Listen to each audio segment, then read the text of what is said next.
La Sociedad Dominica de Medios de Comunicación, Sodomco, presenta A Pensar Más con Rosa María Palacios.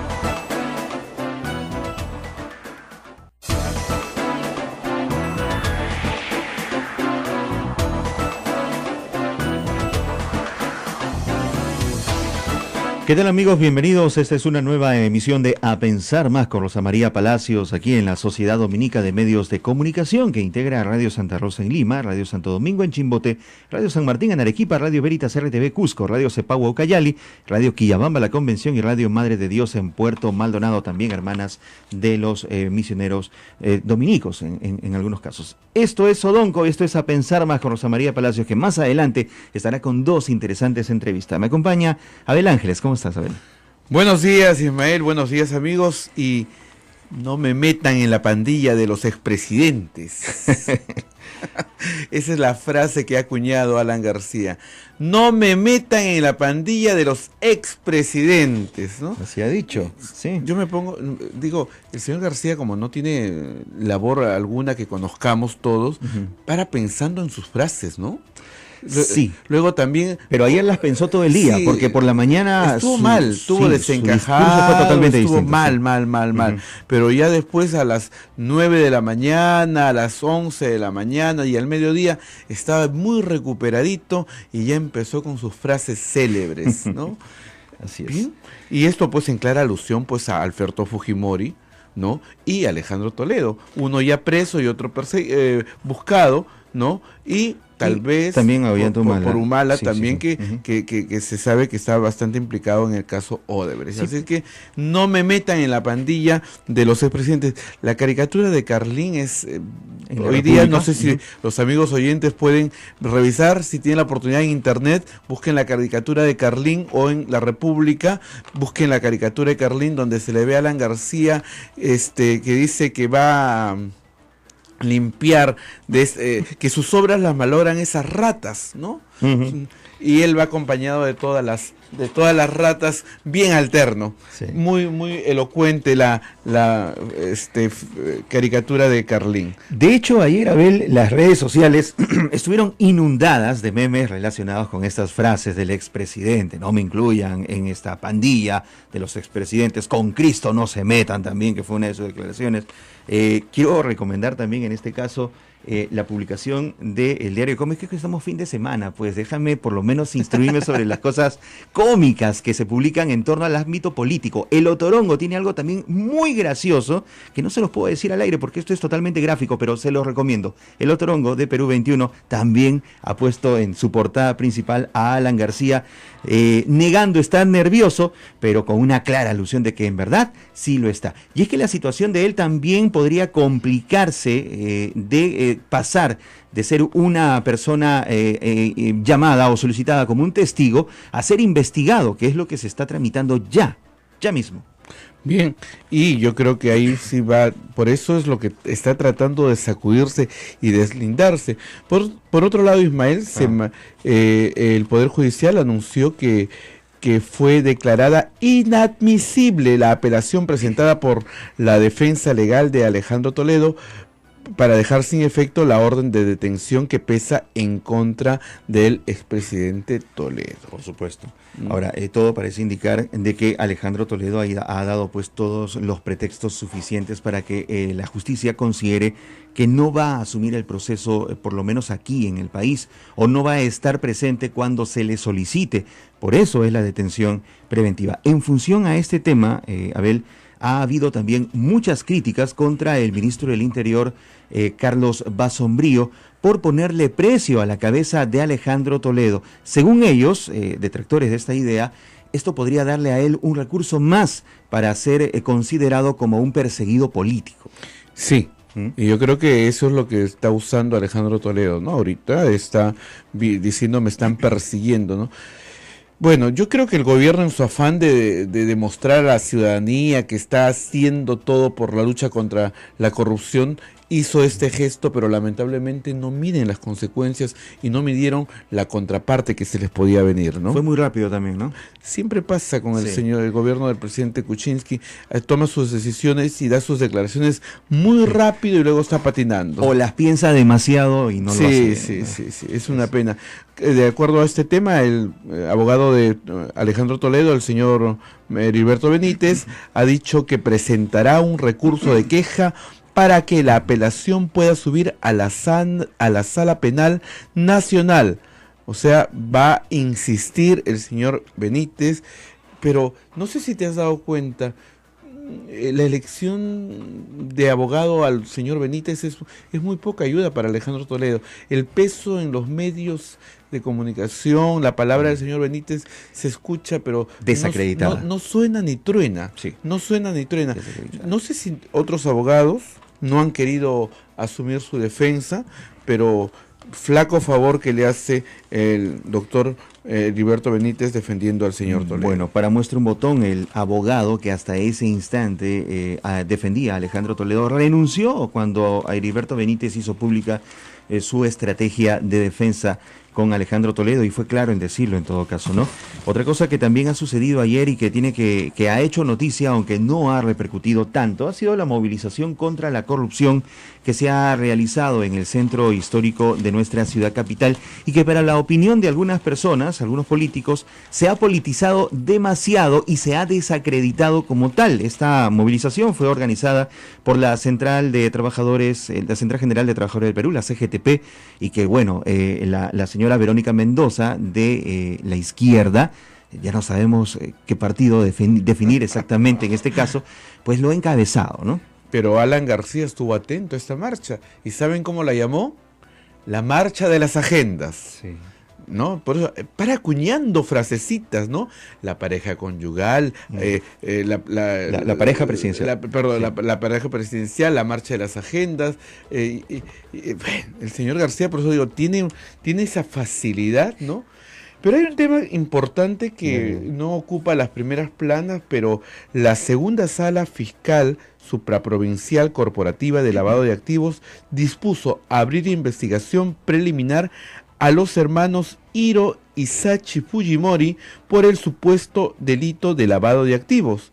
Igualmente, este despacho pidió el levantamiento de la inmunidad parlamentaria del congresista Kenji Fujimori para que también pueda ser incluido en esta investigación que busca esclarecer el gran incremento del capital que tuvo las empresas logística integral marítima andina, ¿no? De propiedad de los 3 hermanos. No, sí es una maravilla. ¿Por qué no rebota eso en los medios? Sí, no sé. No, digo que es una maravilla porque yo no sé cómo la señora Fujimori vive en un sitio muy bonito, muy elegante, en una casa muy bonita, muy elegante. Sus hijos están en los mejores colegios, ¿no? Y no trabaja. Es una maravilla, ¿no? ¿Cómo pueden vivir así? Uno se tiene que levantar a las 5:30 de la mañana, venir a tomar los micros, correr, no. Ellos tienen todo y no trabajan. Así es. ¿No? Y los hermanos también. No le tenemos conocido un trabajo oficial a estos personajes, ¿no? Claro, ni tampoco un producto de sus empresas que pronto haya trascendido, ¿no? Públicamente. El esposo de la señora Fujimori, recuerda, salió un reportaje hace algún tiempo, el esposo de la señora Fujimori vende casas, ¿no? ¿Ya? Ha estudiado 4 meses, hizo una nocturna de 4 meses y gana millones de soles. Wow, qué genio. Claro, ¿no? El señor Marvito, ¿no? Estudió 4 meses corretaje y vende casas, no paga oficina, solamente tiene un teléfono celular, pero le reporta pues una cantidad, cerca de un millón de soles. Es increíble, pero cómo este tipo de personas puede aliarse con gente que también, digamos, es próspera en ese sentido, ¿no? Como el caso del señor Joaquín Ramírez, que de ser cobrador de combi, de levantarse a las 4 o 5 de la mañana para trabajar como debe ser, como lo hace un hermano cobrador de combi, ahora es millonario, 60 millones. Sí, vamos. ¿no? Y casas aquí en en el Perú, casas en Miami, camioneta 4x4, ¿no? Quisiéramos que nos den por ahí el secretito, ¿no? Debe haber algún secreto. Nosotros hemos andado un poco quizá preocupados en otras cosas, pero ellos han descubierto la fórmula de tener dinero sin trabajar. Debe ser una maravilla. Debe escribir un libro para poder nosotros poder compartir ese libro, ¿no? Sería interesante. Como dice la canción, ¿y cómo lo hacen? Claro. ¿Cuál es el negocio? Y que esto no genere ninguna suspicacia entre los congresistas que son los primeros fiscalizadores, ¿no? Así es. Circunstancias como estas. Bueno, ustedes saben la respuesta. Hoy día vamos a estar con Rosa María Palacio, vamos a recordar la entrevista que tuvo con el presidente del Poder Judicial, el magistrado Duberly Rodríguez, y también vamos a estar con Marisa Glave. Sí, Marisa Glave, que ha tenido una participación aquí en nuestra emisora inmediatamente después de que se conociera el arresto, el pedido de arresto por el expresidente Alejandro Toledo, y que dio una emotiva, de pronto, manifestación aquí. Pues se sintió decepcionada de lo que había sucedido. Se veía a Alejandro Toledo de pronto como alguien que había promovido una movilización como la Marcha de los Cuatro Suyos, que liberó de la corrupción entonces al Perú, y que él ahora esté envuelto en corrupción, para muchos es simplemente una traición.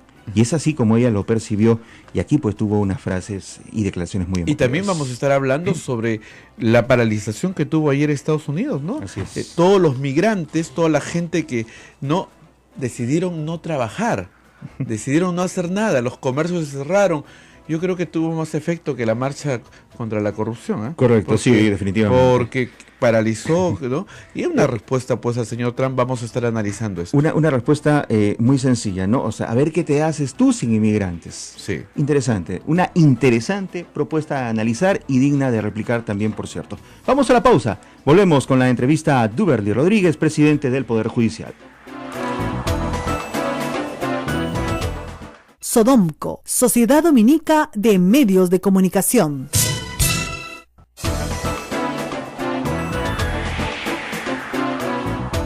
Tenemos justamente en comunicación al presidente de la Corte Suprema del Perú, presidente del Poder Judicial, el magistrado Duberly Rodríguez. Muy buenos días, señor juez, gracias por estar con nosotros.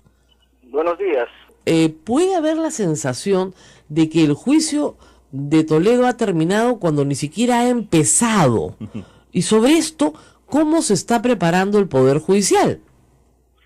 A ver, como usted dice, hay que a veces un poco orientar a la ciudadanía respecto a problemas que ya tienen una connotación nacional, porque la gente, digamos, pide, por ejemplo, cárcel, pide condena, y en el caso de Odebrecht, el proceso recién ha empezado con lo que se llama formalización de la investigación preparatoria, que equivale a lo que en el antiguo modelo procesal se llamaba auto de apertura de instrucción, que lo dictaba un juez cuando un fiscal denunciaba. Pero ahora no, ahora quien abre la investigación es el fiscal, y eso se llama investigación preparatoria. Entonces, esta investigación preparatoria es la primera fase del proceso penal, es decir, estamos recién en la fase 1.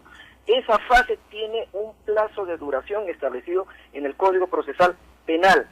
El plazo normal, cuando es un proceso, diríamos, simple, es 4 meses. Pero como en este caso es más o menos complejo, entiendo que así lo están calificando, el plazo mínimo es 8 meses. Cuando terminan los 8 meses, el fiscal tiene dos opciones: o acusa, por lo cual pasamos ya a juicio oral a cargo de los jueces en juzgamiento, o el fiscal hipotéticamente también podría pedir el archivamiento, que se llama sobreseimiento. Así es. Ahora, entonces, pero también el fiscal, incluso si en los 8 meses no ha podido completar todas las diligencias de su investigación, puede incluso pedir la dúplica o la prolongación de esta investigación. De tal manera que para contestar su primera pregunta, no estamos ni en la fase intermedia ni en la fase final del proceso, estamos recién se ha abierto el proceso penal, de tal manera que mal hacen los que creen que apurando las cosas, saltándose etapas, hay más eficiencia. No, un proceso tiene que darse con todas las garantías, respetando el derecho de defensa y respetando la presunción de inocencia. Ahora, para que le quede claro a todo el mundo, el señor Toledo va a ser procesado con el nuevo Código Procesal Penal. Ahora, le respondo concretamente. En el caso Odebrecht está siendo procesado, o ya se abrió proceso, con el nuevo Código Procesal penal conforme a las características que le he mencionado. Pero él tiene el caso de Ecoteva. Así es. Tengo entendido, estoy informado obviamente porque nosotros tenemos el Observatorio Judicial en el Poder Judicial que nos reporta el estado de los casos emblemáticos. El mes de abril del año pasado se abrió instrucción, no investigación preparatoria, sino se abrió instrucción a cargo de un juez, Abel Concha, en Lima, recibida una denuncia presentada por la Fiscalía. Entonces, ese se llama proceso penal ordinario, donde el juez investiga, cuando termina la investigación, manda el expediente al fiscal para que acuse o no acuse. Si acusa, hay una audiencia, hay un juicio oral a cargo de una sala especializada que hace de primera instancia. Si hay una sentencia condenatoria o absolutoria, esa sentencia puede ser impugnada vía recurso de nulidad, que en el fondo es una apelación, y va a la Corte Suprema. Eso no ocurre, por ejemplo, con el nuevo modelo procesal penal. Entonces, en concreto, el señor Toledo afronta ahora dos procesos en paralelo. Uno, con el viejo Código Procesal Penal de 1940, en un juzgado de Lima, eso se llama proceso penal ordinario, por el delito de lavado de activos y otros, y un nuevo, con el nuevo Código Procesal Penal que se ha abierto ayer a cargo de un fiscal. Ahora, usted comprenderá que esto tiene una complejidad enorme. ¿Por qué? Porque la mitad de los hechos, ¿no es cierto?, se complementan con la otra mitad de los hechos. Es decir, la primera parte es en qué se gastó el dinero, la nueva parte es de dónde lo sacó, y es imposible entender un proceso sin el otro. ¿No pueden ser acumulables en el nuevo Código Procesal? No, ya no, porque son modelos diferentes, ¿me entiende? Por ejemplo, sí lo entiendo perfectamente, pero el público no entiende. Mira, si fuera, digamos, con el nuevo modelo procesal, entonces si hubieran procesos así que están concatenados, por lo que se llama conexión, se puede acumular. Pero aquí son procesos que si ya, el caso de, por ejemplo, de Ecoteva, ya prácticamente ha culminado la investigación, ¿me entiende? Entonces ya se pueden acumular cuando los procesos están más o menos en el mismo estadio procesal, pero en el caso de Ecoteva está en la parte intermedia, y en el caso de Odebrecht recién está empezando, lo que materialmente resulta un poco imposible poder conciliar esos dos procesos. Por lo tanto, se irá un proceso por lavado de activos que nadie sabe en ese proceso qué activo se lavó, porque nadie sabe de dónde vino el dinero, y luego tendremos un proceso en el cual se acusará por sobornos que nadie sabe en qué se gastó, porque ese es otro proceso.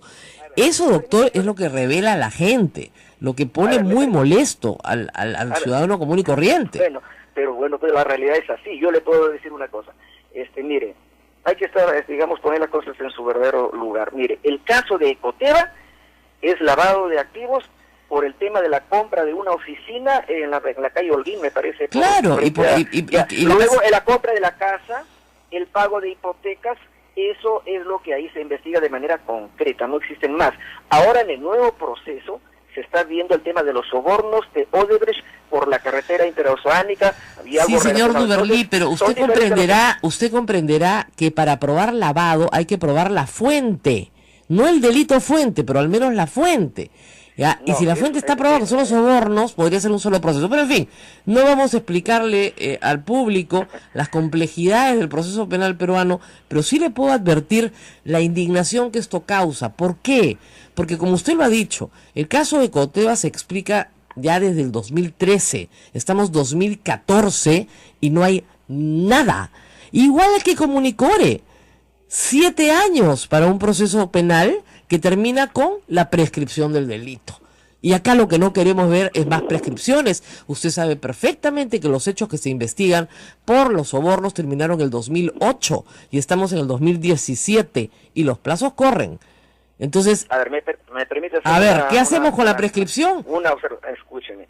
En el caso Comunicore, si uno lee la sentencia, no han declarado prescrita los jueces ese caso. Lo que han establecido es la absolución. Para ellos no ha habido prueba suficiente de cargo para condenar. Dicen que no se ha acreditado el daño al Estado, o sea, a la Municipalidad de Lima, y han absuelto, pero en sus consideraciones han mencionado que uno de los delitos investigados, que es malversación de fondos, que tiene una pena bastante baja, ese delito habría prescrito, pero ellos no lo han declarado prescrito, sino han declarado que hay absolución. Por otro lado, también le aclaro, ese proceso no está terminado, es un proceso ordinario que se tramita con el viejo Código Procesal de Procedimientos Penales, ha sido impugnado y eso lo va a ver una de las 3 salas de la Corte Suprema vía recurso de nulidad, no es un tema terminado.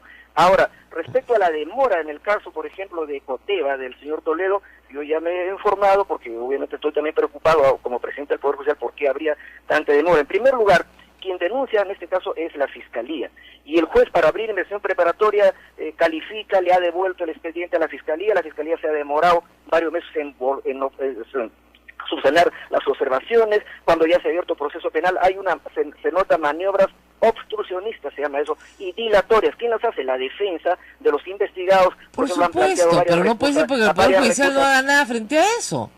Ya son varias recusaciones, pero es que las partes tienen derecho a plantear sus mecanismos de defensa y el juez tiene que tramitarlas, pero obviamente se observa, digamos, una suerte de lentitud, pero también tengan en cuenta que los procesados, los investigados, hacen maniobras obstruccionistas justamente para dilatar el proceso. Eso es correcto, pero no justifica la lentitud del Poder Judicial. 4 años, esto fue el verano del 2013 cuando se descubrió, y por más lento que sea el fiscal, digamos, ese caso por lo menos si solo va a ser por lavado de activos ya no hay más que investigar porque el resto ha llegado ahora, y si no se va a poder acumular, lo único que se tiene que hacer es terminar el proceso.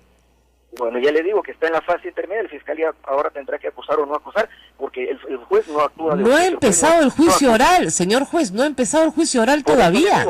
Pero escúcheme, señora, no puede haber juicio si es que no hay acusación, y eso no es por eso, pero para que la gente se dé cuenta, no ha empezado ni siquiera el juicio oral. Que puede durar lo que puede durar. Tiene que haber acusación y la acusación le compete exclusivamente al Ministerio Público. Por eso, no hay acusación, no hay nada. El mismo caso Nadine Heredia, 2 años investigada, no hay ni siquiera acusación. No hay absolutamente nada. Hay cientos, decenas de portadas de periódicos, informes. ¿Y qué es lo que sucede en la población que lo escucha? Que no hay ninguna hay un desfase absoluto entre el reclamo por justicia popular, la gente lo que pide el pueblo, y lo que el Poder Judicial puede hacer por ella. Bueno, ya le digo, hay separación de funciones, hay competencias exclusivas, el Poder Judicial juzga, pero cuando hay una acusación. Entonces, claro, pero usted verá que con la ley de flagrancia se han observado casos que han sido juzgados en 24 horas y a una señora la mandaron 8 años a la cárcel por tirarle una cachetada a un policía. Eso, pero como usted lo mismo lo dice, es por la ley de flagrancia y porque el investigado se somete a lo que se llama terminación anticipada, mejor dicho, renuncia al juicio, pero pues no todos tienen esa misma predisposición. Pero como usted comprenderá, digamos, la diferencia es tan grande y la diferencia, ¿no es cierto?, en la sanción es tan profunda que la gente no tiene ninguna confianza en el Poder Judicial en este momento, el Poder Judicial que usted representa, ninguna. Y lo que temen es que la mayoría de las personas vinculadas a estos graves delitos jamás sean llevadas a la justicia. Yo respeto su opinión, pero no la comparto totalmente en eso. Le estoy citando encuestas, ¿ah? No, escúcheme, si vamos a encuestas, la aprobación del Poder Judicial de la última encuesta es 26%. Wow. Y la encuesta a usuarios, es decir, a los que de verdad, digamos, reciben el servicio social, es de 40%, eso lo tenemos estadísticamente establecido.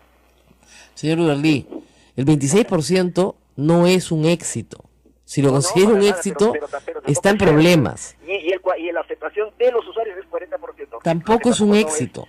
O sea, las personas no confían en el Poder Judicial porque hemos tenido casos dramáticos donde se ha aplicado la ley de una forma en la que no se ha considerado en realidad la realidad de las personas. Y podría, no es culpa suya porque esto ya pasó antes de su gestión. No estoy contento por la imagen que hay de profesor y así yo en estos 2 años que tengo voy a redoblar todos los esfuerzos. Por no nombrarle el caso de las mujeres golpeadas y otros más, ¿no? Si es que usted no quiere tener una marcha como de ni una menos, pero no más corruptos, porque podría juntar 1 millón de personas igual, insultando a todo el Poder Judicial, porque eso era lo que gritábamos las mujeres, tiene que hacer algo con esto.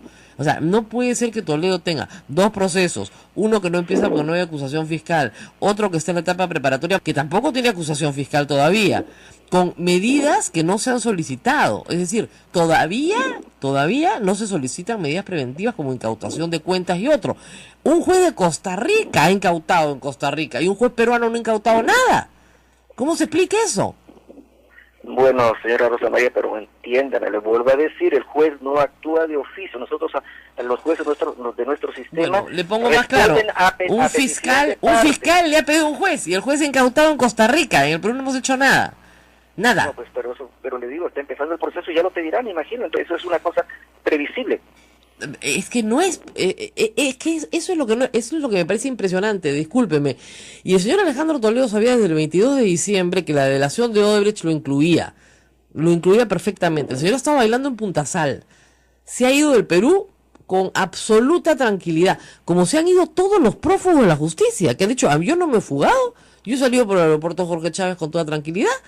¿Por qué? Porque no hay ninguna orden pues, de captura. Por eso pues, pero si usted me está dando la razón, ¿cómo puede ser eso posible? Eso es una vergüenza. Ya les digo, los jueces no actuamos de oficio, tiene que ser a pedido de parte, mientras los fiscales no nos piden tal o cual cosa, nosotros no lo vamos a hacer de oficio porque eso sería invadir atribuciones del Ministerio. No, yo entiendo, usted no ordena nada, pero el fiscal no pide, muy bien.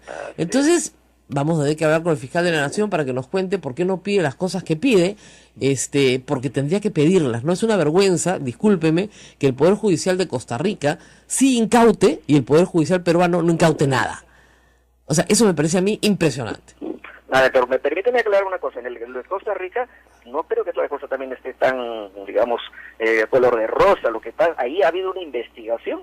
Y lo que pasa es que al final no han acusado y ya han archivado el caso. Y como está archivado, los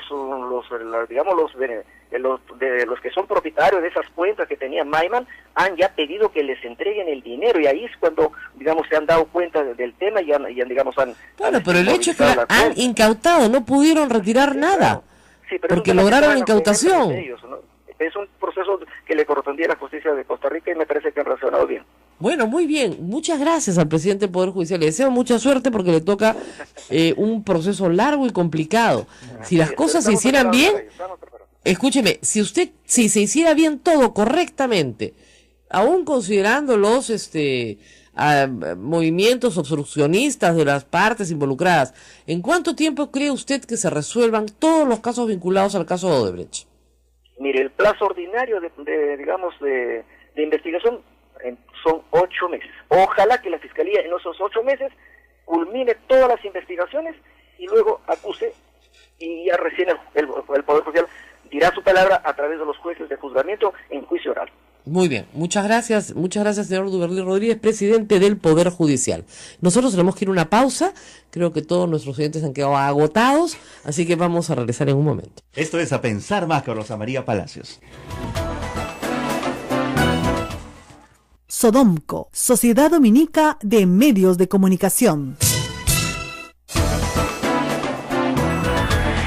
Recuerden amigos que este y todos los programas de A Pensar Más con Rosa María Palacios se encuentran en la página de YouTube de Sodomco. Gracias a nuestros miles de suscriptores. Ahí está, Sodomco, SODOMCO, es nuestra página en internet, en YouTube. Y también estamos en el Twitter, en @Sodomco, donde pueden ustedes publicar sus comentarios y también sus preguntas en el momento en que se hagan entrevistas. Este lunes estará nuevamente con nosotros Rosa María Palacios. Pero queremos recordarle una entrevista que ella sostuvo hace unos días nada más con Marisa Glave, congresista de la República, y que ha hablado sobre diversos temas, pero también sobre su parecer, luego de que Alejandro Toledo de pronto fuera implicado directamente con el caso Odebrecht. Así que vamos a escuchar la entrevista que sostuvo Rosa María Palacios con Marisa Glave.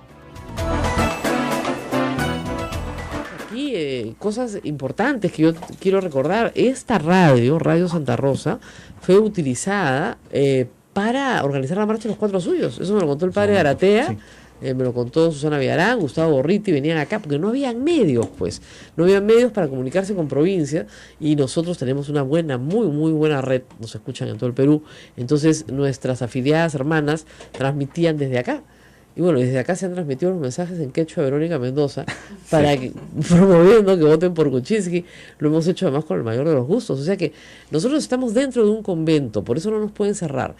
Pero podemos decir lo que quiera, y le acabo de decir su vida a la gente de la Comisión Lavallato, porque me parece que están perdiendo el tiempo y haciendo un circo. O sea, no pueden llamar a la gente a preguntarle tontería y media. Bueno, Marisa Glave está con nosotros esta mañana y en una situación combativa también dentro del Congreso, porque tiene que enfrentar 2 frentes, el frente interno y el frente externo, ¿no? O sea, tener posición propia en un congreso y al mismo tiempo tener posición propia dentro de una bancada que todos creemos ya está dividida. ¿Cuál es su posición sobre el tema de la bancada, el frente interno? ¿Hay posibilidad de salvación o ya esto es un devenir natural que terminará en el bicentenario con 2 frentes de izquierda? Bueno, primero buenos días, muchas gracias por la invitación. Un saludo además a Radio Santa Rosa, que la recuerdo porque era la radio que trabajaba también con las personas que ayudaron a los familiares de los presos injustamente detenidos. Lo recuerdo muy bien porque Uber Lancier era profesor de mi colegio y él también venía aquí a la radio y desde aquí se hizo un ejercicio de solidaridad muy grande con quienes eran estigmatizados en aquel tiempo y en realidad eran familias de personas injustamente detenidas. Así que un saludo a la radio y al trabajo que han hecho a lo largo de los años. Mira, Rosa María, yo creo que, como he venido comentando, tenemos diferencias, es evidente, ¿no es cierto? Pero sinceramente creo que no son trascendentales y yo espero que las logremos resolver. No son diferencias, digamos, son diferencias más de carácter personal, ¿no es cierto?, de caracteres, que diferencias ideológicas o de programáticas o... Bueno, digamos, en la izquierda nosotros vivimos con mucha pasión, ¿no es cierto? Es decir, a diferencia, si quieres, de la derecha, que podría uno decir que se articula muchas veces alrededor de intereses más vinculados a la economía y al mercado, en la izquierda tendemos a asociarnos por principios básicos que nos movilizan, como la justicia, en fin, como ideales o utopías que nos ayudan a caminar. Y eso muchas veces también es mucho más difícil de procesar cuando hay discrepancias al interior.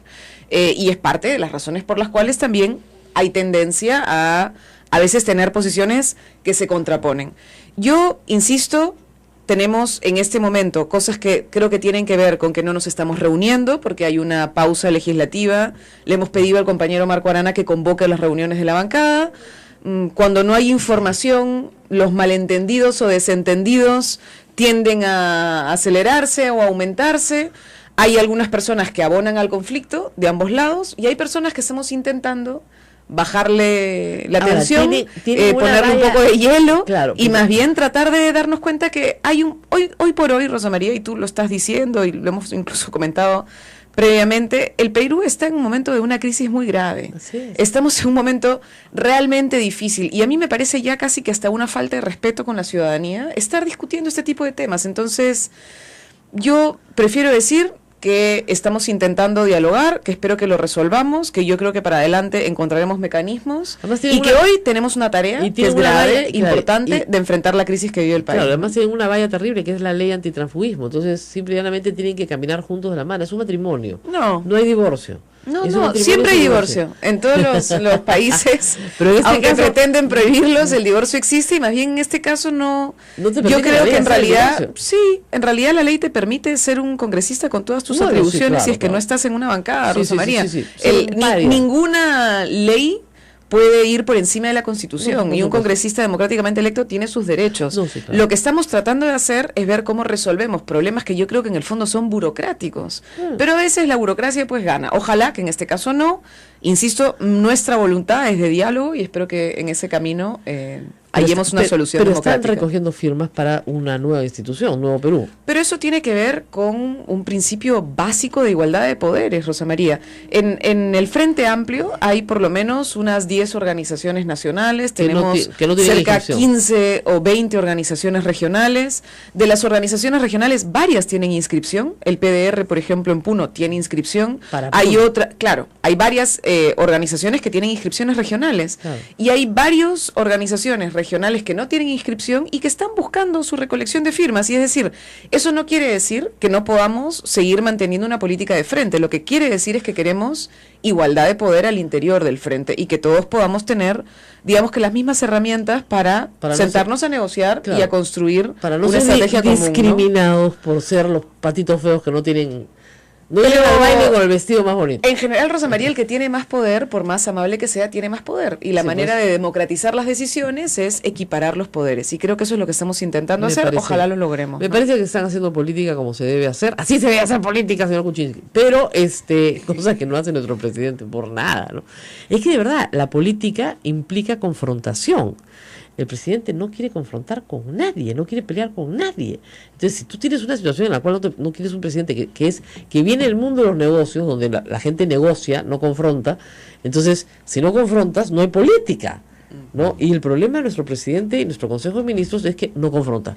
Pero es un tema que no, creo, Rosa María, voy a discrepar un poco, creo que no es un problema del presidente, creo que es un problema de su propia organización. Hay que admitirlo. Peruanos por el Cambio es una organización. Exacto. Peruanos por el Cambio generosa, no es precisamente una organización política que tenga una mirada cohesionada, política, ¿no es cierto? Y eso le genera mucha debilidad al propio presidente, porque si tú ves incluso en otros países en los cuales podemos tener figuras políticas en el sillón presidencial muy politizadas, no son los que confrontan. Los que confrontan tienden a ser precisamente los voceros políticos que forman parte de quienes a veces pero digamos, que entrar al choque, ¿no? pero digamos, sus fuerzas deberían confrontar, ¿no? Claro, no lo hacen. O lo hacen con quien no debiera. Bueno, complicadísimo. O lo hacen con el propio presidente. No tienen un congresista que pedía su vacancia. Como el señor Cheput, que también discrepa con su propia bancada. Con su propio gabinete. Claro, yo creo, o el señor Guía Panto que pedía la vacancia por un tema religioso. ¿No? Es esa cosa alucinante, de verdad. Ahora, estamos en un momento trágico para el Perú. Marisa Grave ha militado en la izquierda desde muy joven, desde la universidad, etcétera. No les digo que haya estado en la marcha de los 4 suyos porque sí estuve. Sí, pero desde la universidad, digamos. Sí. Ya estás en la universidad. Sí. Claro, pero digamos, ¿qué piensas de todo esto de Toledo? Porque mucha gente me dice la democracia no sirve. ¿No? Y eso es una cosa muy grave que hay que empezar a explicar bien. La democracia sí sirve, si no Toledo no estaría perseguido. Pero la democracia no sirve. Bueno, hay que decir 3 cosas. Primero, es mentira que el señor Toledo tenga una persecución política, que es lo que está diciendo el señor Benítez, que es lo que está diciendo el señor Toledo y es lo que están intentando hacer para conseguir algún tipo de asilo.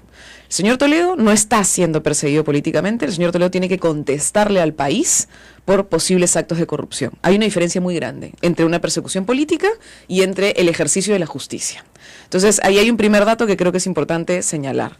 Porque ya antes hay presidentes en nuestro país, como lo hizo en su momento el señor García, claro, que precisamente porque hubo una ruptura del orden democrático en el Perú en la época del señor Fujimori, sí pudo excusarse en la posibilidad de que había una persecución política y prescribieron los delitos por los cuales debió responder a la justicia peruana.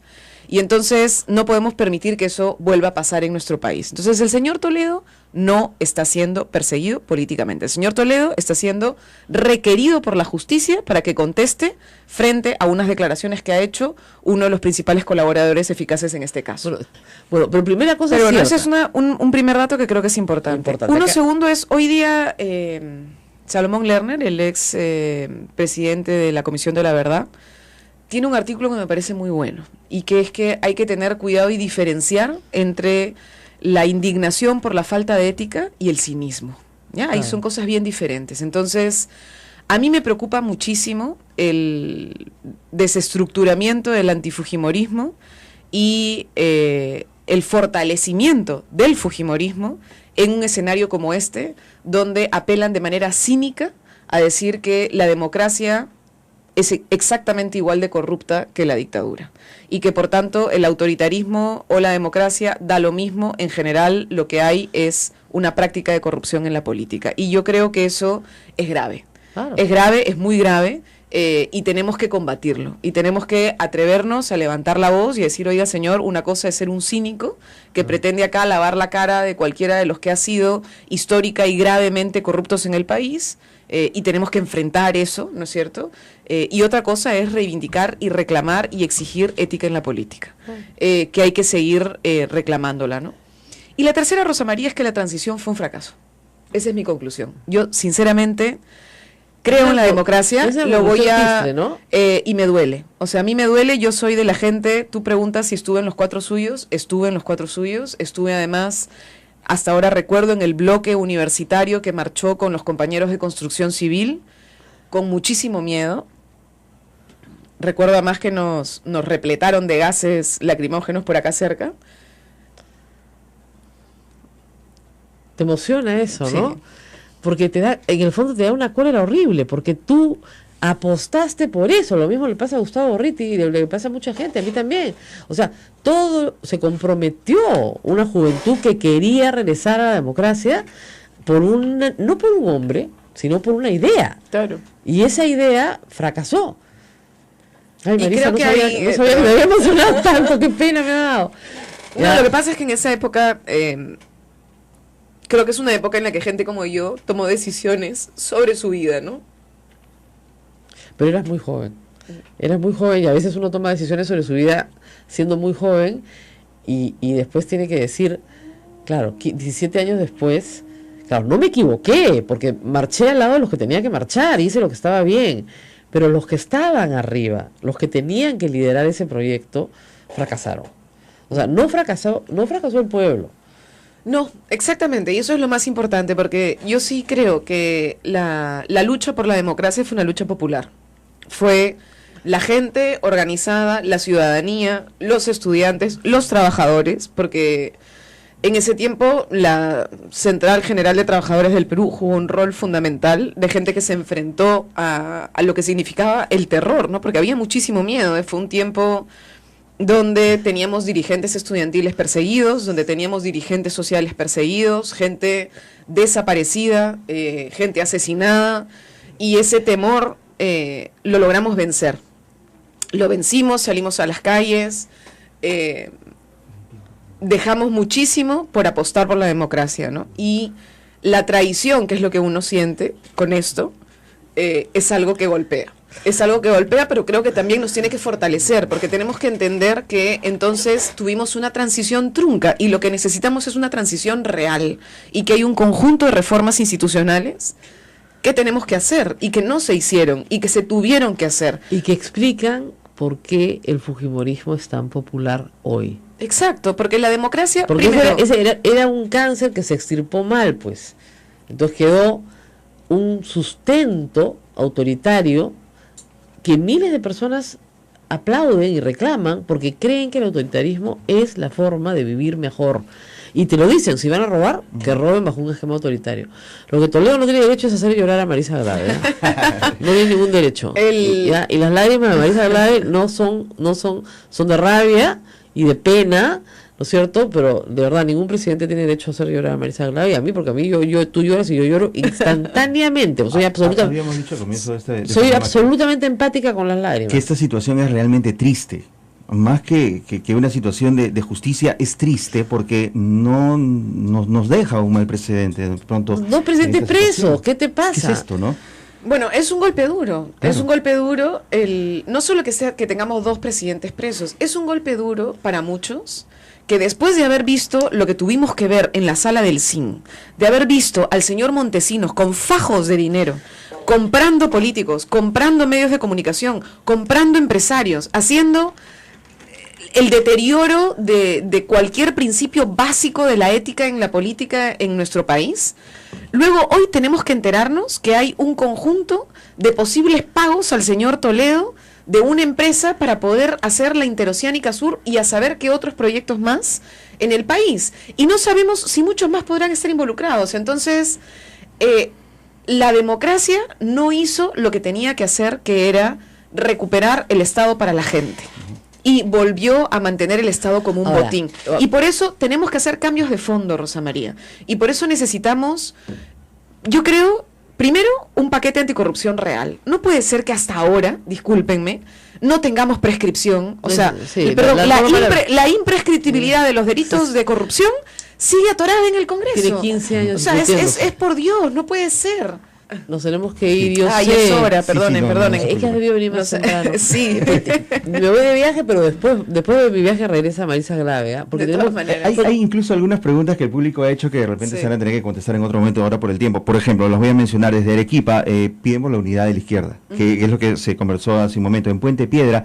La cuestión es usted, ¿qué se hizo o qué hizo usted cuando era regidora por el peaje? Y también desde Lima, ¿qué fue del proyecto de vivienda que presentó? Bueno, la ley de vivienda la estamos trabajando en este momento. De hecho, el día de ayer hemos tenido un evento muy grande, súper interesante sobre uso y gestión del suelo para generar mecanismos de recuperación, de valorización que nos permita tener fondos para políticas de vivienda. sería imposible explicarte ahorita porque Claro, creo que claro, tenemos que correr. Sí, sí. Sobre el tema del peaje, decir dos cosas. Una primera es que estoy presentando una iniciativa legislativa para que en general las alianzas público-privadas de ese nivel de magnitud pasen por un nivel de consulta. Esa propuesta, esa concesión que era Rutas de Lima, contó con el apoyo de todas las fuerzas políticas presentes en el Consejo. En realidad fue un acuerdo unánime su implementación. Y hoy yo soy absolutamente consciente, y lo he dicho con claridad, ese peaje nunca debió existir. Y en realidad ahí, como cualquier contrato, debió renegociarse eso en primer lugar para que no haya ningún tipo de afectación a la gente. Y si hay que reconocer que eso se hizo mal, se hizo mal.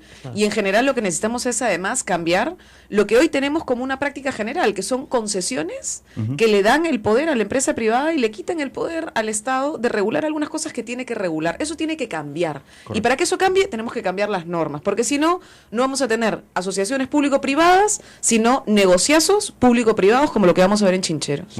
Muy bien, gracias Marisa. Ha sido un momento muy emotivo, la verdad. Y nos tenemos que ir temprano porque tenemos la misa del Señor de la Justicia, así que vayan todos a rezar, por favor, porque necesitamos mucha justicia en el Perú. Será la entrevista con Marisa Glave, congresista de la República, hablando sobre coyuntura electoral y también sobre las implicancias que el caso Odebrecht tiene en nuestro país. Breve pausa y retornamos con lo último. Sodomco, Sociedad Dominica de Medios de Comunicación. Bien amigos, continuamos con A Pensar Más con Rosa María Palacios. Es todo por hoy. Rosa María vuelve el día lunes con toda la información. De hecho tiene mucho que comentar, por cierto. Ha pasado de todo en estos días. Ha pasado de todo. Hablará pues del caso Toledo, hablará del caso García, hablará de Humala, de Nadrín Heredia. Es decir, y traerá también, tú sabes que ella está en un sitio donde la corrupción es casi cero, donde la delincuencia es cero, porque allí hay una norma, ¿no? Al corrupto, allá se fue. Simplemente lo matan. Es así en Singapur. No significa que aquí debe aplicarse eso. No. Sin a ver, ella nos va a contar, a ver, la experiencia. Uy, nos quedamos sin políticos. Sin políticos. No. Hay buenos políticos, por cierto. Sí. Son medidas extremas. Sí, son medidas extremas, ¿no? Y hace un país totalmente sui generis. Y vamos a ver qué nos cuenta el día lunes Rosa María Palacios. Es todo. Hasta el lunes. Cuídense. Buen fin de semana.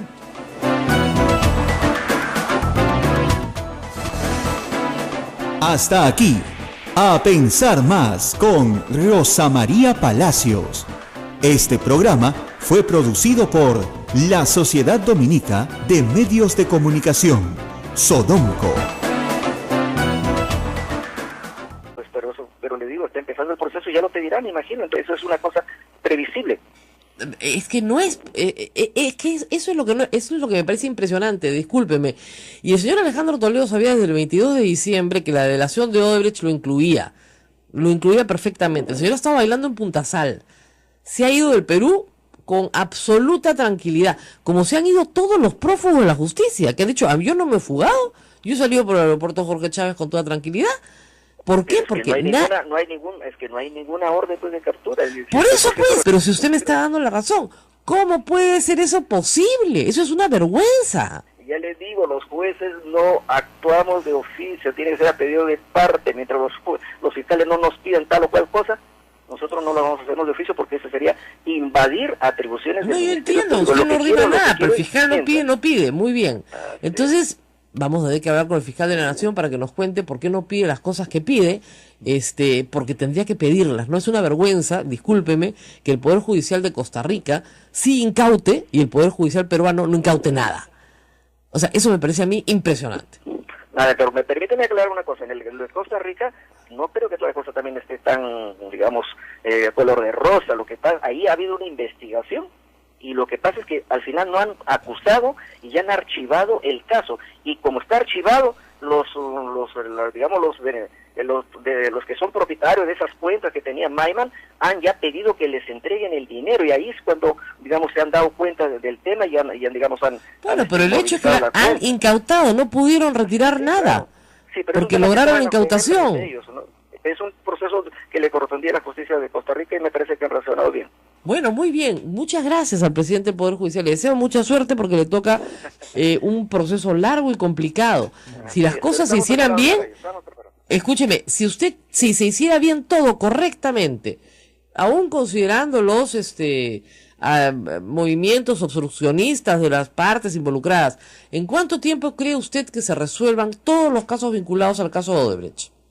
Mire, el plazo ordinario de investigación son 8 meses. Ojalá que la Fiscalía en esos 8 meses culmine todas las investigaciones y luego acuse, y ya recién el Poder Judicial dirá su palabra a través de los jueces de juzgamiento en juicio oral. Muy bien, muchas gracias señor Duberly Rodríguez, presidente del Poder Judicial. Nosotros tenemos que ir a una pausa, creo que todos nuestros oyentes han quedado agotados, así que vamos a regresar en un momento. Esto es A Pensar Más con Rosa María Palacios. Sodomco, Sociedad Dominica de Medios de Comunicación. Recuerden, amigos, que este y todos los programas de A Pensar Más con Rosa María Palacios se encuentran en la página de YouTube de Sodomco. Gracias a nuestros miles de suscriptores. Ahí está, Sodomco, SODOMCO. Es nuestra página en internet, en YouTube. Y también estamos en el Twitter, en @Sodomco, donde pueden ustedes publicar sus comentarios y también sus preguntas en el momento en que se hagan entrevistas. Este lunes estará nuevamente con nosotros Rosa María Palacios. Pero queremos recordarle una entrevista que ella sostuvo hace unos días nada más con Marisa Glave, congresista de la República, y que ha hablado sobre diversos temas, pero también sobre su parecer, luego de que Alejandro Toledo de pronto fuera implicado directamente con el caso Odebrecht. Así que vamos a escuchar la entrevista que sostuvo Rosa María Palacios con Marisa Glave. Aquí cosas importantes que yo quiero recordar. Esta Radio Santa Rosa, fue utilizada para organizar la marcha de los 4 suyos. Eso me lo contó el padre Aratea. Sí. Me lo contó Susana Villarán, Gustavo Borriti, venían acá porque no habían medios, no habían medios para comunicarse con provincia, y nosotros tenemos una buena, muy buena red, nos escuchan en todo el Perú, entonces nuestras afiliadas hermanas transmitían desde acá. Y bueno, desde acá se han transmitido los mensajes en quechua de Verónica Mendoza para que, promoviendo que voten por Kuczynski. Lo hemos hecho además con el mayor de los gustos. O sea que nosotros estamos dentro de un convento, por eso no nos pueden cerrar. Pero podemos decir lo que quiera, y le acabo de decir su vida a la gente de la Comisión Lavallato, porque me parece que están perdiendo el tiempo y haciendo un circo. O sea, no pueden llamar a la gente a preguntarle tontería y media. Bueno, Marisa Glave está con nosotros esta mañana, y en una situación combativa también dentro del Congreso, porque tiene que enfrentar 2 frentes, el frente interno y el frente externo, ¿no? O sea, tener posición propia en un Congreso y al mismo tiempo tener posición propia dentro de una bancada que todos creemos ya está dividida. ¿Cuál es su posición sobre el tema de la bancada, el frente interno? ¿Hay posibilidad de salvación o ya esto es un devenir natural que terminará en el bicentenario con 2 frentes de izquierda? Bueno, primero, buenos días, muchas gracias por la invitación. Un saludo además a Radio Santa Rosa, que la recuerdo porque era la radio que trabajaba también con las personas que ayudaron a los familiares de los presos injustamente detenidos.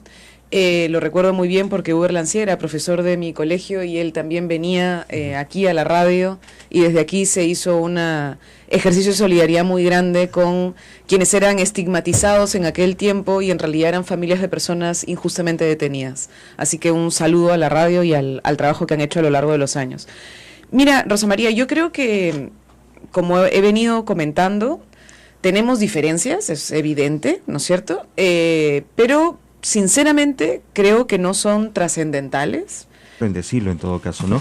Otra cosa que también ha sucedido ayer y que ha hecho noticia, aunque no ha repercutido tanto, ha sido la movilización contra la corrupción que se ha realizado en el centro histórico de nuestra ciudad capital, y que para la opinión de algunas personas, algunos políticos, se ha politizado demasiado y se ha desacreditado como tal. Esta movilización fue organizada por la Central de Trabajadores, la Central General de Trabajadores del Perú, la CGTP, y que bueno, la señora Verónica Mendoza de la izquierda, ya no sabemos qué partido definir exactamente en este caso, pues lo ha encabezado, ¿no? Pero Alan García estuvo atento a esta marcha, y ¿saben cómo la llamó?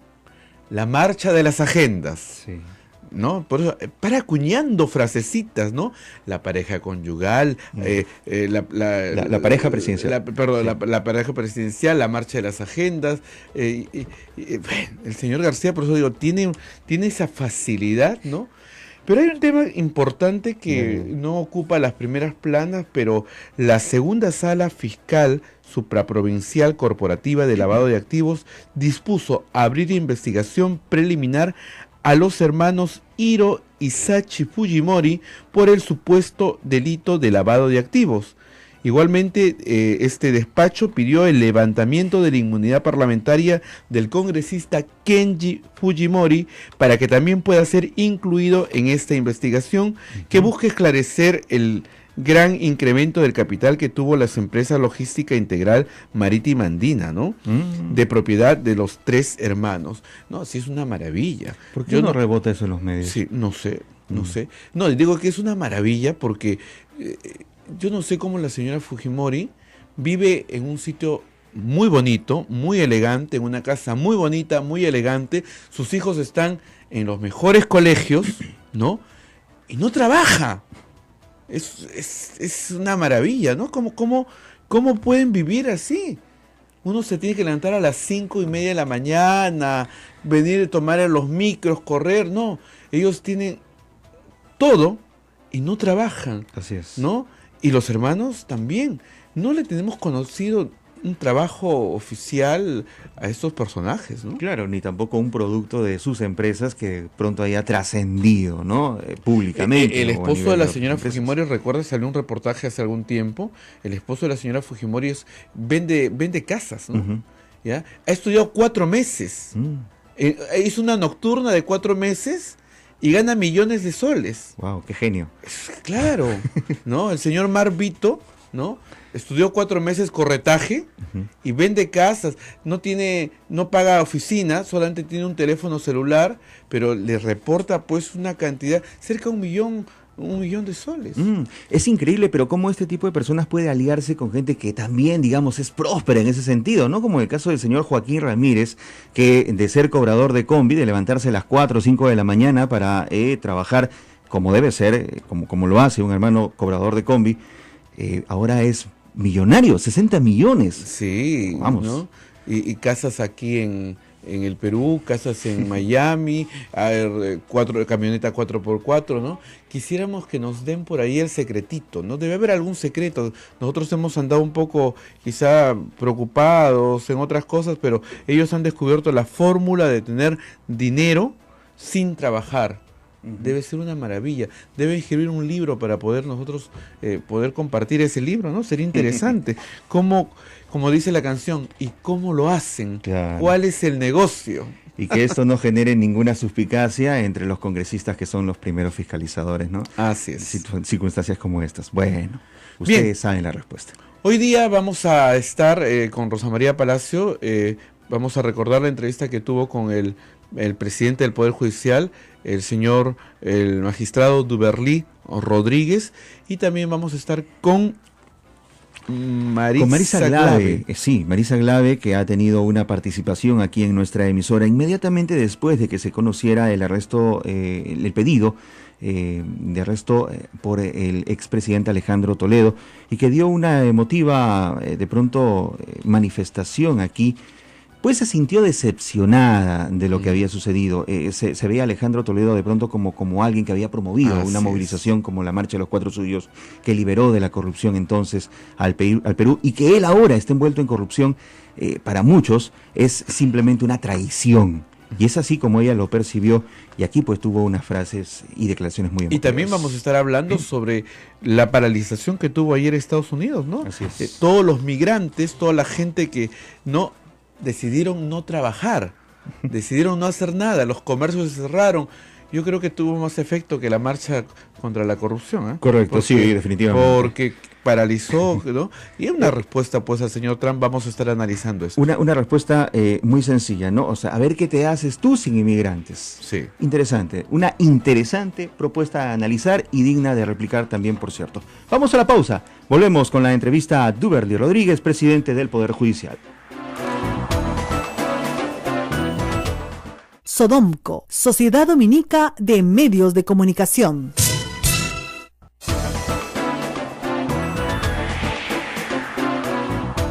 Tenemos justamente en comunicación al presidente de la Corte Suprema del Perú, presidente del Poder Judicial, el magistrado Duberlí Rodríguez. Muy buenos días, señor juez, gracias por estar con nosotros. Buenos días. ¿Puede haber la sensación de que el juicio de Toledo ha terminado cuando ni siquiera ha empezado? Y sobre esto, ¿cómo se está preparando el Poder Judicial? A ver, como usted dice, hay que a veces un poco orientar a la ciudadanía respecto a problemas que ya tienen una connotación nacional, porque la gente, digamos, pide, por ejemplo, cárcel, pide condena, y en el caso de Odebrecht, el proceso recién ha empezado con lo que se llama formalización de la investigación preparatoria, que equivale a lo que en el antiguo modelo procesal se llamaba auto de apertura de instrucción, que lo dictaba un juez cuando un fiscal denunciaba. Pero ahora no, ahora quien abre la investigación es el fiscal, y eso se llama investigación preparatoria. Entonces, esta investigación preparatoria es la primera fase del proceso penal, es decir, estamos recién en la fase 1. Esa fase tiene un plazo de duración establecido en el Código Procesal Penal. El plazo normal, cuando es un proceso, diríamos, simple, es 4 meses. Pero como en este caso es más o menos complejo, entiendo que así lo están calificando, el plazo mínimo es 8 meses. Cuando terminan los 8 meses, el fiscal tiene 2 opciones. O acusa, con lo cual pasamos ya a juicio oral a cargo de los jueces en juzgamiento, o el fiscal hipotéticamente también podría pedir el archivamiento, que se llama sobreseimiento. Así es. Ahora, entonces, pero también el fiscal, incluso si en los 8 meses no ha podido completar todas las diligencias de su investigación, puede incluso pedir la dúplica o la prolongación de esta investigación. De tal manera que para contestar su primera pregunta, no estamos ni en la fase intermedia ni en la fase final del proceso, estamos recién se ha abierto el proceso penal, de tal manera que mal hacen los que creen que apurando las cosas, saltándose etapas, hay más eficiencia. No, un proceso tiene que darse con todas las garantías, respetando el derecho de defensa y respetando la presunción de inocencia.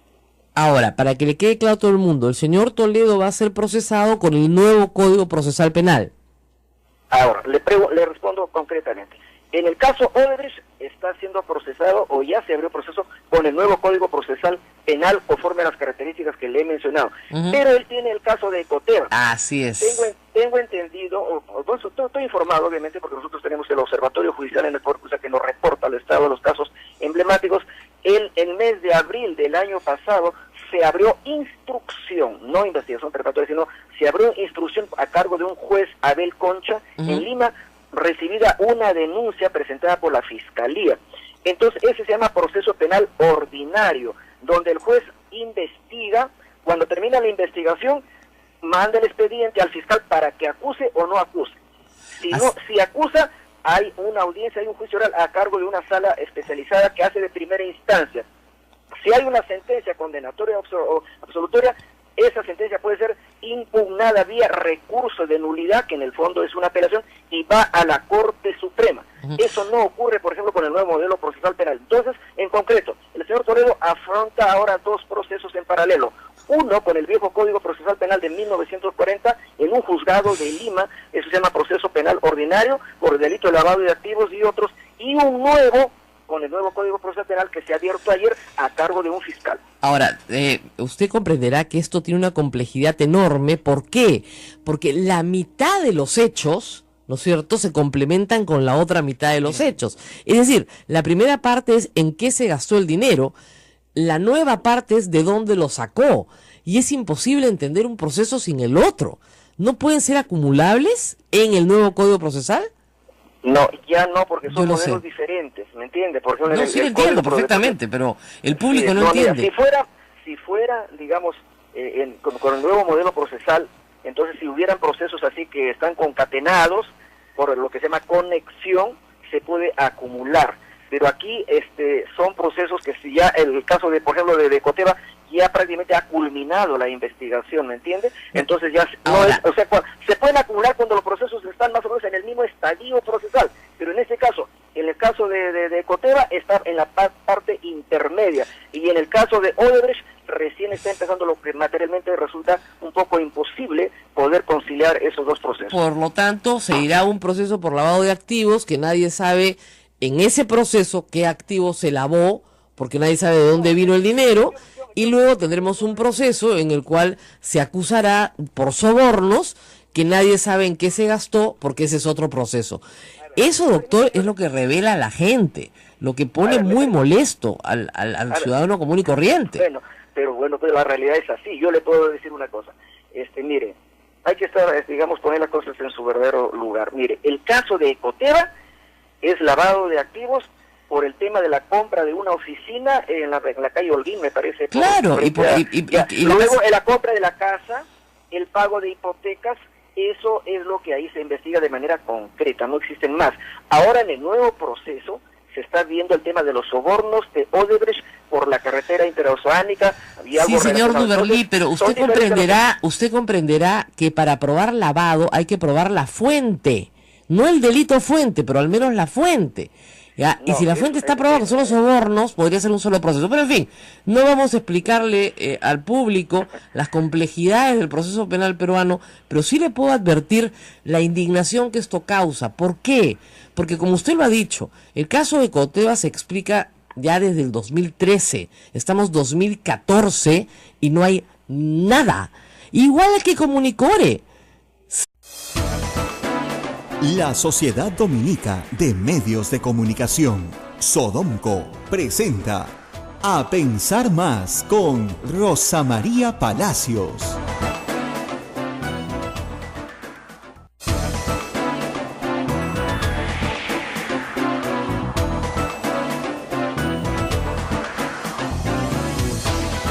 ¿Qué tal, amigos? Bienvenidos. Esta es una nueva emisión de A Pensar Más con Rosa María Palacios, aquí en la Sociedad Dominica de Medios de Comunicación, que integra a Radio Santa Rosa en Lima, Radio Santo Domingo en Chimbote, Radio San Martín en Arequipa, Radio Veritas RTV Cusco, Radio Cepagua Ucayali, Radio Quillabamba La Convención y Radio Madre de Dios en Puerto Maldonado, también hermanas de los misioneros dominicos en algunos casos. Esto es Sodomco, esto es A Pensar Más con Rosa María Palacios, que más adelante estará con dos interesantes entrevistas. Me acompaña Abel Ángeles. ¿Cómo estás, Abel? Buenos días, Ismael, buenos días, amigos, y no me metan en la pandilla de los expresidentes. Esa es la frase que ha acuñado Alan García. No me metan en la pandilla de los expresidentes, ¿no? Así ha dicho, sí. Yo me pongo, digo, el señor García, como no tiene labor alguna que conozcamos todos, para pensando en sus frases, ¿no? Sí. Luego también... Pero ayer las pensó todo el día, sí, porque por la mañana... Estuvo desencajado, fue totalmente estuvo distinto, mal. Pero ya después a las 9 de la mañana, a las 11 de la mañana y al mediodía estaba muy recuperadito y ya empezó con sus frases célebres, ¿no? Así es. ¿Bien? Y esto pues en clara alusión pues a Alberto Fujimori, ¿no? Y Alejandro Toledo, uno ya preso y otro buscado, ¿no? Y tal vez también por Humala sí, también sí. Que se sabe que está bastante implicado en el caso Odebrecht. Sí. Así que no me metan en la pandilla de los expresidentes. La caricatura de Carlín es hoy día, no sé si los amigos oyentes pueden revisar, si tienen la oportunidad en internet, busquen la caricatura de Carlín, o en La República, busquen la caricatura de Carlín donde se le ve a Alan García que dice que va a limpiar que sus obras las malogran esas ratas, ¿no? Y él va acompañado de todas las ratas, bien alterno. Sí. Muy elocuente la caricatura de Carlín. De hecho, ayer, Abel, las redes sociales estuvieron inundadas de memes relacionados con estas frases del expresidente. No me incluyan en esta pandilla de los expresidentes, con Cristo no se metan también, que fue una de sus declaraciones. Quiero recomendar también en este caso la publicación del diario Cómics, que estamos fin de semana, pues déjame por lo menos instruirme sobre las cosas cómicas que se publican en torno al ámbito político. El Otorongo tiene algo también muy gracioso, que no se los puedo decir al aire porque esto es totalmente gráfico, pero se los recomiendo. El Otorongo de Perú 21 también ha puesto en su portada principal a Alan García, negando estar nervioso, pero con una clara alusión de que en verdad sí lo está. Y es que la situación de él también podría complicarse pasar de ser una persona llamada o solicitada como un testigo a ser investigado, que es lo que se está tramitando ya mismo. Bien, y yo creo que ahí sí va, por eso es lo que está tratando de sacudirse y deslindarse. Por otro lado, Ismael, el Poder Judicial anunció que fue declarada inadmisible la apelación presentada por la defensa legal de Alejandro Toledo para dejar sin efecto la orden de detención que pesa en contra del expresidente Toledo. Por supuesto. Ahora, todo parece indicar de que Alejandro Toledo ha dado pues todos los pretextos suficientes para que la justicia considere que no va a asumir el proceso, por lo menos aquí en el país, o no va a estar presente cuando se le solicite. Por eso es la detención preventiva. En función a este tema, Abel, ha habido también muchas críticas contra el ministro del Interior, Carlos Basombrío, por ponerle precio a la cabeza de Alejandro Toledo. Según ellos, detractores de esta idea, esto podría darle a él un recurso más para ser considerado como un perseguido político. Sí.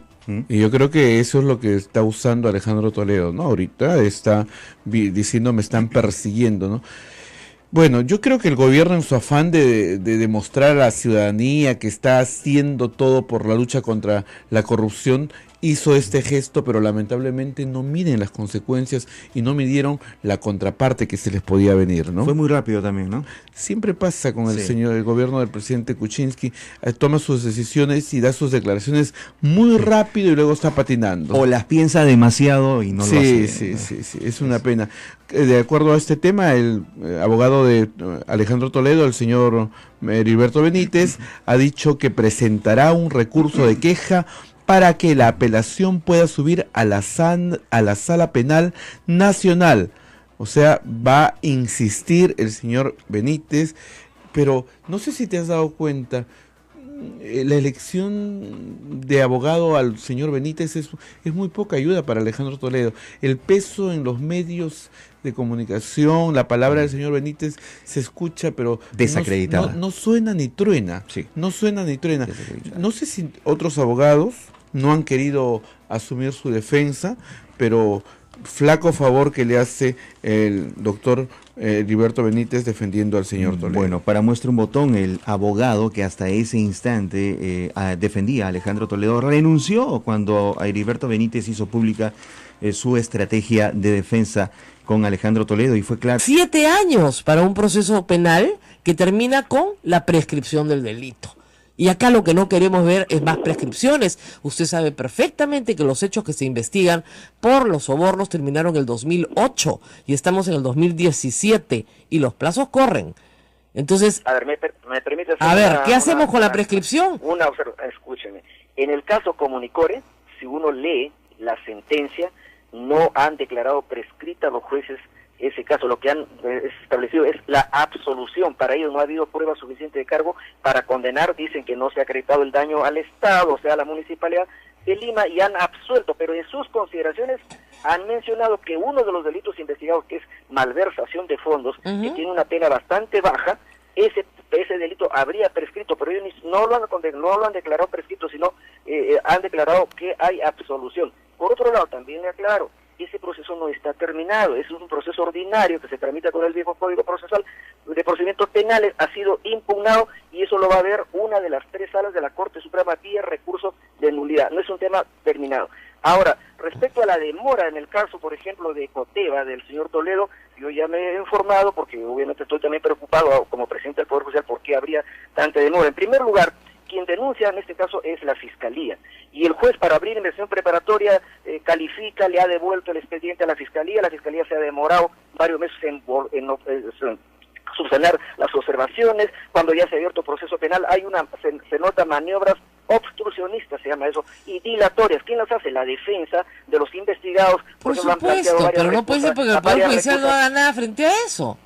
Ya varias recusaciones, pero es que las partes tienen derecho a plantear sus mecanismos de defensa y el juez tiene que tramitarlas. Pero obviamente se observa, digamos, una suerte de lentitud, pero también tengan en cuenta que los procesados, los investigados, hacen maniobras obstruccionistas justamente para dilatar el proceso. Eso es correcto, pero no justifica la lentitud del Poder Judicial. 4 años Esto fue el verano del 2013 cuando se descubrió. Y por más lento que sea el fiscal, digamos, ese caso por lo menos si solo va a ser por lavado de activos, ya no hay más que investigar, porque el resto ha llegado ahora. Y si no se va a poder acumular, lo único que se tiene que hacer es terminar el proceso. Bueno, ya le digo que está en la fase terminal, el fiscal ya ahora tendrá que acusar o no acusar, porque el juez no actúa de No ha oficio, empezado el juicio oral, señor juez, no ha empezado el juicio oral todavía. Digo, pero escúcheme, señora, no puede haber juicio si es que no hay acusación, y eso no es Por eso, pero para que la gente se dé cuenta, no ha empezado ni siquiera el juicio oral, que puede durar lo que puede durar. Tiene que haber acusación, y la acusación le compete exclusivamente al Ministerio Público. Por eso, no hay acusación, no hay nada. El mismo caso Nadine Heredia, 2 años investigada, no hay ni siquiera acusación. No hay absolutamente nada. Hay cientos, decenas de portadas de periódicos, informes. ¿Y qué es lo que sucede en la población que lo escucha? Que no hay ninguna hay un desfase absoluto entre el reclamo por justicia popular, la gente lo que pide el pueblo, y lo que el Poder Judicial puede hacer por ella. Bueno, ya le digo, hay separación de funciones, hay competencias exclusivas, el Poder Judicial juzga, pero cuando hay una acusación. Entonces, claro, pero usted verá que con la ley de flagrancia se han observado casos que han sido juzgados en 24 horas y a una señora la mandaron 8 años a la cárcel por tirarle una cachetada a un policía. Eso, pero como usted lo mismo lo dice, es por la ley de flagrancia y porque el investigado se somete a lo que se llama terminación anticipada, mejor dicho, renuncia al juicio. Pero pues no todos tienen esa misma predisposición. Pero como usted comprenderá, digamos, la diferencia es tan grande y la diferencia, ¿no es cierto?, en la sanción es tan profunda que la gente no tiene ninguna confianza en el Poder Judicial en este momento, el Poder Judicial que usted representa, ninguna. Y lo que temen es que la mayoría de las personas vinculadas a estos graves delitos jamás sean llevadas a la justicia. Yo respeto su opinión, pero no la comparto totalmente en eso. Le estoy citando encuestas, ¿ah? No, escuché, si no las encuestas, la aprobación del Poder Judicial de la última encuesta es 26%. Wow. Y la encuesta a usuarios, es decir, a los que de verdad, digamos, reciben el servicio social, es de 40%, eso lo tenemos estadísticamente establecido. Señor Uberlí, el 26% no es un éxito. Si lo considera un éxito, pero está en problemas. Y la aceptación de los usuarios es 40%. Tampoco es un éxito. O sea, las personas no confían en el Poder Judicial porque hemos tenido casos dramáticos donde se ha aplicado la ley de una forma en la que no se ha considerado en realidad la realidad de las personas. Y no es culpa suya porque esto ya pasó antes de su gestión. No estoy contento por la imagen que hay de profesor y así yo en estos 2 años que tengo voy a redoblar todos los esfuerzos. Por no nombrarle el caso de las mujeres golpeadas y otros más, ¿no? Si es que usted no quiere tener una marcha como de ni una menos, pero no más corruptos, porque podría juntar 1 millón de personas igual, insultando a todo el Poder Judicial, porque eso era lo que gritábamos las mujeres, tiene que hacer algo con esto. O sea, no puede ser que Toledo tenga 2 procesos, uno que no empieza porque no hay acusación fiscal, otro que está en la etapa preparatoria, que tampoco tiene acusación fiscal todavía, con medidas que no se han solicitado. Es decir, todavía no se solicitan medidas preventivas como incautación de cuentas y otro. Un juez de Costa Rica ha incautado en Costa Rica y un juez peruano no ha incautado nada. ¿Cómo se explica eso? Bueno, señora Rosa María, pero entiéndame, le vuelvo a decir, el juez no actúa de oficio. Nosotros, los jueces de nuestro sistema... Bueno, le pongo más claro, un fiscal le ha pedido a un juez y el juez ha incautado en Costa Rica, en el Perú no hemos hecho nada. Nada.